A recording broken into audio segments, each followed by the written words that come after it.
नमस्कार मित्रों। हाजिर हूँ मैं मई 2025 का मासिक राशिफल लेकर के। तो मई में कैसा रहेगा आप सभी सिंह राशि वालों का धन, शिक्षा, स्वास्थ्य, व्यापार और प्रेम जीवन, आज हम इस विषय में विस्तार से चर्चा करेंगे। किंतु इससे पहले अभी तक आप लोग चैनल को सब्सक्राइब नहीं किए हैं तो सब्सक्राइब कर लिए हैं तो धन्यवाद। अब विषय पर आते हैं और सबसे पहले स्वास्थ्य की बात करें तो आपका राशि सूर्य भाग्य भाव में उच्च राशि में है और भाग्यश मंगल द्वादश भाव में नीच राशि में है। यानी मंगल का तो सूर्य के कारण नीच भंग हो रहा है, लेकिन मंगल के कारण सूर्य अपनी उच्च राशि में होकर भी बहुत अच्छी स्थिति में नहीं है। लेकिन फिर भी उच्च राशि में है तो सामान्य रूप से ठीक ठाक ही है। यानी रोग प्रतिरोधक क्षमता सामान्य रहेगा। वही रोग भाव पर नीच का मंगल की दृष्टि है। रोगेश शनि अष्टम भाव में स्थित है। रोगेश शनि का अष्टम भाव में जाना स्वास्थ्य के दृष्टिकोण से बिल्कुल भी अच्छा नहीं है। कुछ लोग शनि की इस स्थिति को विपरीत राजयोग भी कहेंगे, लेकिन ये सब कहने की बात है। शनि रोगेश है, अष्टम भाव बड़ी बीमारी है, यानी ये स्थिति बड़ी समस्याओं की तरफ इशारा कर रहा है। इसीलिए अपने स्वास्थ्य को लेकर जितना जागरूक रहेंगे उतना अच्छा है। और 18 मई तक तो पिशाच योग भी बन रहा है, तो विशेष रूप से सतर्क रहें। वही 18 मई के बाद का समय पहले के मुकाबले कुछ अच्छा है।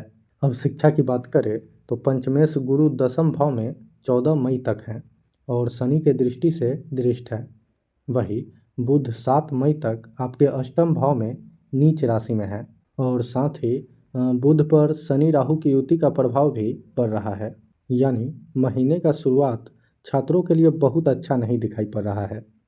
फिर 7 मई के बाद छात्रों का समझ शक्ति में वृद्धि होना शुरू हो जाएगा, क्योंकि समझ शक्ति को बुध रिप्रेजेंट करते हैं। फिर 14 मई को गुरु आपके एकादश भाव में गोचर करेंगे और वहाँ से अपनी सप्तम दृष्टि आपके पंचम भाव पर डालेंगे और पंचमेश स्वयं गुरु हैं तो पंचम भाव को मजबूत करेंगे। ये स्थिति शिक्षा के दृष्टिकोण से पहले के मुकाबले और भी ज़्यादा बेहतर है। हालांकि आपके राशि सूर्य और बुध का डिस्पोजिटर मंगल द्वादश भाव में नीच राशि में है। यानी विदेश में रहकर पढ़ाई कर रहे छात्रों के लिए ये महीना बहुत अच्छा नहीं है। वही प्रतियोगिता से जुड़े छात्रों की बात करें तो महीने का शुरुआती 2 हफ्ता तो सभी छात्रों के लिए उतार चढ़ाव वाला है। वही 18 मई के बाद इंट्रेंस आदि की तैयारी कर रहे छात्रों के लिए मिला जुला रहेगा। वही सरकारी नौकरी की तैयारी कर रहे छात्रों के लिए सूर्य की स्थिति तो इस महीने अच्छी है, लेकिन संघर्ष अधिक करना होगा। अब आर्थिक स्थिति की बात करें तो आपके धन भाव में केतु हैं। धनेश बुध अष्टम भाव में है और दुर्युति में है। केतु के कारण आप लोगों को काफ़ी समय से आर्थिक दिक्कतों का सामना करना पड़ रहा होगा और अभी भी पिछले 1-2 महीने से समस्याएं और अधिक बढ़ी हुई होगी, लेकिन ये समस्या अब खत्म होने वाली है। केतु आपके प्रथम भाव में और राहु आपके सप्तम भाव में 18 मई को गोचर करेंगे। बुध आपके भाग्य भाव में 7 मई से गोचर करेंगे। यानी जहाँ जहाँ आप लोगों का धन फंसा हुआ था वो सारा धन मिलने के योग हैं। धन आने के नए नए स्रोत बनेंगे। कुल मिलाकर 18 मई के बाद का समय आर्थिक लिहाज से बढ़िया है। अब कार्य क्षेत्र की बात करी जाए तो शनि की तीसरी दृष्टि आपके दसम भाव पर है और शनि राहु की युति का प्रभाव आपके दसम भाव पर है। यानी 18 मई तक का समय व्यापारी वर्ग के लोगों के लिए उतार चढ़ाव वाला है। वही 18 मई के बाद का समय अच्छा है। अब नौकरी पेशा से जुड़े लोगों की बात की जाए तो शत्रु से सतर्क रहने की आवश्यकता है।